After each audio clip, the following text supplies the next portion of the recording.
സംസ്ഥാനത്ത് നവംബർ 1 തന്നെ സ്കൂൾ തുറക്കാൻ ഉന്നതതല യോഗത്തിൽ തീരുമാനമായി. ദൈവമേ, ഈശ്വര, എന്റെ പ്രാർത്ഥന കേട്ട് നാളത്തോടെ സ്കൂൾ തുറക്കുമെന്ന്. ദൈവമേ, എന്തോരം വഴിപാട് നേർന്ന് സ്കൂൾ തുറക്കാൻ വേണ്ടി.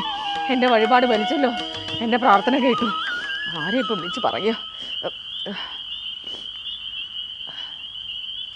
രമേ, നീ അറിഞ്ഞാ?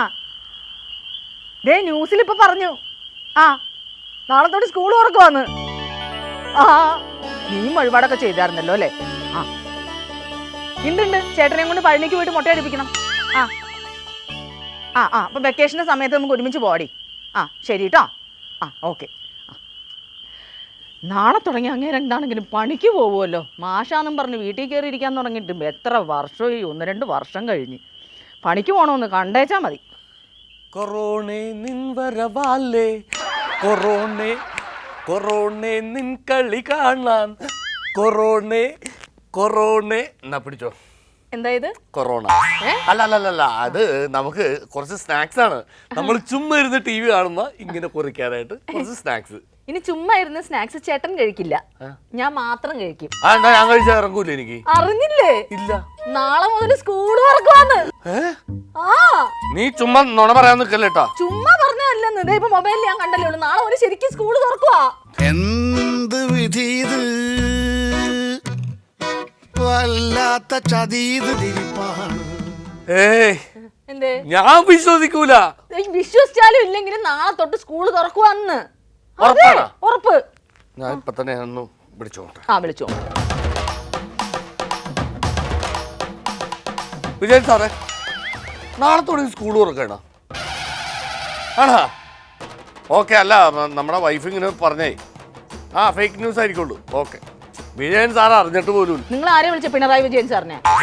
പിന്നെ സ്കൂൾ ഹെഡ് മാസ്റ്റർ വിജയൻ സാറിനാ. വിജയൻ സാർ അറിഞ്ഞിട്ടില്ലേ? വിജയൻ സാർ അറിഞ്ഞിട്ടില്ലെന്ന്. ഹെഡ് മാസ്റ്ററും കൊള്ളാം, അവിടുത്തെ മാഷും കൊള്ളാം. പിന്നെ എങ്ങനെ പിള്ളേര് തന്നാവണത്? നാളെ തൊട്ട് സ്കൂൾ തുറക്കും. ഇവിടെ തിന്നിരിക്കാതെ മര്യാദയ്ക്ക് പോയി പഠിപ്പിച്ചോളണം. നാളെ തുടങ്ങി ഞാൻ സ്കൂളിൽ പഠിപ്പിക്കാൻ പോകണം. എനിക്കതൊന്നും ഉൾക്കൊള്ളാൻ പറ്റുന്നില്ല.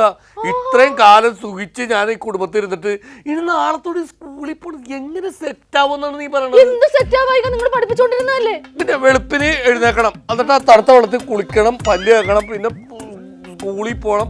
അതൊന്നും ശരിയാവുന്നില്ല. നിങ്ങളുടെ പിള്ളേരെ പഠിപ്പിച്ചൊരു നിലയിലാക്കേണ്ടത് നിങ്ങളുടെ കടമയല്ലേ? പിള്ളേരൊക്കെ എങ്ങനെയെങ്കിലും ഏതെങ്കിലും നിലയിലായിക്കോളൂ. അതിന് ഞാൻ പഠിപ്പിക്കേണ്ട കാര്യമൊന്നുമില്ല. പിന്നെ നിങ്ങളുടെ സ്കൂളിലൊരു ജോലി പോകൂലേ നിങ്ങൾ ചെന്നില്ലെങ്കിൽ? ഞാനിവിടെ ചുമ്മാ ഇരുന്നപ്പോ നമുക്ക് ശമ്പളം കിട്ടിക്കൊണ്ടിരുന്നല്ലേ. മര്യാദയ്ക്ക് നാളെ മുതൽ സ്കൂളിൽ പോയിക്കൊള്ളാൻ കേട്ടോ. കാര്യം ഞാൻ പറഞ്ഞേക്കാം. സെറ്റാവൂലെന്ന്. എന്താണ് സെറ്റ് ആവാ? പണിക്ക് പോകണ്ടേ? 10-60 പിള്ളേരൊക്കെ അവരുടെ മുമ്പിൽ നിന്നിട്ട് ഞാൻ ക്ലാസ് എടുക്കാന്ന് പറഞ്ഞു കഴിഞ്ഞാല് എനിക്കത് പറ്റൂലത്. എനിക്ക് മറ്റേ സഖാപമ്പോണ്. നമ്മൾ ഈ പ്രസംഗിക്കാനൊക്കെ നിൽക്കുമ്പോ ഒരു ബുദ്ധിമുട്ടുണ്ടാവില്ലേ? എന്താണ് അത് തന്നെ. ദൈവമേ, നിങ്ങളൊരു മലയാളം മാഷല്ലേ മനുഷ്യ? മലയാളമൊക്കെ ഞാൻ മറന്നുപോയി. ഇത്രയും കാലം പുസ്തകം ഞാൻ തുറന്നു നോക്കിയിട്ടുണ്ടാ. ഇപ്പൊ ആ പുസ്തകത്തിന് സ്മെല്ലടിക്കണതായി. എനിക്ക് അലർജിയാണ്. ഒരു കാര്യം ഞാൻ പറഞ്ഞേക്കാം. ഇപ്പൊ ഞാൻ മര്യാദയ്ക്കാ വർത്താനം പറഞ്ഞോണ്ടിരിക്കും. എന്റെ പഴയ സ്വഭാവം എടുപ്പിക്കരുത്. മര്യാദയ്ക്ക് നാളെ മുതൽ സ്കൂളിൽ പൊക്കോളാം. എനിക്ക് വേറെ ഒന്നും കേൾക്കണ്ട. മൊത്തം ശമ്പളം മേടിച്ചോണ്ട് വന്നോളാം. ഞാൻ പോയേ പറ്റൂല. ചെറിയ പിള്ളേരൊന്നും കാണിക്കണോ? നിങ്ങളൊരു മാഷല്ലേ മനുഷ്യ? പിന്നെ മാഷ് എനിക്ക് പറ്റുന്നില്ല. പിള്ളേരെ പിന്നെ അവിടെ പോയി ഇന്ന് പഠിപ്പിക്കും. അത് നിങ്ങൾക്ക് എന്താ പാടാ? പുസ്തകം നോക്കി പഠിപ്പിച്ചാ അങ്ങോട്ട് പറഞ്ഞാൽ മതി. പിള്ളേരെ പഠിപ്പിക്കണേക്കുമ്പോ ഞാൻ ഇവിടെ ഇരുന്ന് പഠിക്കണം അന്നത്തെ പാഠഭാഗം. വേണം പഠിക്കണം. എന്നിട്ട് ബൈഹാട്ട് പഠിച്ചിട്ട് വേണം അവിടെ പോയി പിള്ളേരെ പഠിപ്പിക്കാനായിട്ട്. അത് നിങ്ങളൊക്കെ എന്തൊരു വികൃതികളാണെന്നറിയാമോ? അത് ശരിയാവൂല, സെറ്റാവൂല. മനുഷ്യ, നിങ്ങൾ 10 വർഷത്തോളം ഒരു അടുത്ത് ജോലി ചെയ്താൽ ഇപ്പൊ ഈ 2 വർഷം വെറുതെ വീട്ടിലിരുന്നു എന്ന് പറഞ്ഞ് എന്തെന്നായി കാണിച്ചോണ്ടിരിക്കുന്ന? ആ കൊറോണയൊക്കെ വന്നപ്പോ എന്തൊരു കാലമായിരുന്നു, എന്തൊരു സുഖമായിരുന്നു. നേരം വെളുത്ത് എഴുന്നേറ്റ് കുളിച്ചൊരുങ്ങി പിള്ളേരെ പോയി വൈകുന്നേരം വരെ പഠിപ്പിക്കുക. എന്നിട്ട് കിട്ടണത് എന്താണ്? കുറെ ചീത്തപ്പേരും. ആര് ചീത്തപ്പേര് പറഞ്ഞു? നിങ്ങൾ മര്യാദയ്ക്ക് പഠിപ്പിച്ചോണ്ടിരുന്ന മാഷല്ലായിരുന്നു? മലയാളം മാഷല്ലായിരുന്ന? ഒരു സ്കൂളിൽ വിജയ ശതമാനം ഇല്ലെങ്കിൽ എന്റെ പെടലിക്കാണ് വന്നത്. നിങ്ങൾ മാത്രമല്ല, വേറെ സാറുമാരുണ്ടല്ലോ അവിടെ. ഹെഡ് മാസ്റ്ററിന് ഉത്തരവാദിത്വമില്ലേ? നിങ്ങൾക്ക് മാത്രമല്ല എല്ലാവരും അങ്ങ് തലേ കയറാൻ നിൽക്കുന്നത്. നീ എന്തൊക്കെ പറഞ്ഞാലും ഞാൻ സ്കൂളിൽ പോയി പഠിപ്പിക്കൂലോ. ഞാനൊരു കാര്യം പറയാം, നിങ്ങൾ എന്തൊക്കെ പറഞ്ഞാലും സ്കൂളിൽ പോയി പഠിപ്പിച്ചേ പറ്റത്തുള്ളൂ. ഞാൻ പോവില്ല. ഞാൻ ഇറക്കി തള്ളി വിടുമല്ലോ. ഞാൻ ചോദിക്കട്ടെ, നിങ്ങൾ വലിയ കണ്ടോന്റെ പിള്ളേരെ പഠിപ്പിച്ചാലേ നമ്മുടെ പിള്ളേർക്ക് മര്യാദയ്ക്ക് പഠിക്കാൻ പറ്റത്തുള്ളൂ. അത് നിങ്ങൾ പട്ടിണിയായി പോകത്തില്ലേ? നമ്മുടെ പിള്ളേരൊക്കെ നല്ല സ്കൂളിലാണ്, അവരവിടെയൊക്കെ പോയി പഠിച്ചോളൂ. എന്തെങ്കിലും ആയിക്കോട്ടെ. നിങ്ങൾ പിന്നെ പഠിപ്പിക്കുന്നിടത്ത് 24 മണിക്കൂർ പഠിപ്പിച്ചോണ്ടിരിക്കുകയാണോ? 1-2 ക്ലാസ്സിൽ ചെല്ലുന്ന പിള്ളേരോട് നിങ്ങൾ ഹോംവർക്ക് കൊടുത്തേച്ച് ചെയ്തോളാൻ പറയും. ഇതൊക്കെ ഇല്ലേ ഉള്ളൂ.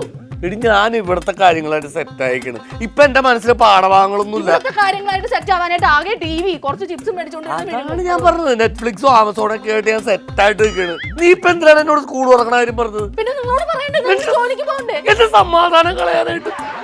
ഇന്നൊരു പടം റിലീസ് ആവണാണ്. അത് കണ്ട് തിന്നാൻ വേണ്ടിട്ട് ഞാൻ ചക്കോർത്തത്, കായോർത്തത്, ഉപ്പേരി എല്ലാം മേടിച്ചിട്ട് വന്നതാണ്. നാട്ടുകാർ അറിഞ്ഞിട്ടുണ്ടെങ്കിൽ എന്ത് പറയും? എന്റെ അച്ഛനും അമ്മ അറിഞ്ഞിട്ടുണ്ടെങ്കിൽ എന്ത് പറയും? ഞാൻ എങ്ങനെ സമാധാനത്തോടെ ആ സിനിമ കാണും? അയ്യോ സിനിമ ഉണ്ടായി പോയി വലുത്. പിള്ളേരെ പോലെ ഒന്ന് വാശി പിടിക്കാൻ നിൽക്കുന്നുള്ള കാര്യം ഞാൻ പറഞ്ഞേക്കാം. ഞാൻ നേരത്തെ പറഞ്ഞ പോലെ പഴയ സ്വഭാവം എടുപ്പിക്കുന്ന മര്യാദയ്ക്ക് പൊക്കോളാം കേട്ടോ. ഞാൻ പോവൂല പോവൂല പോവൂല പോവൂല.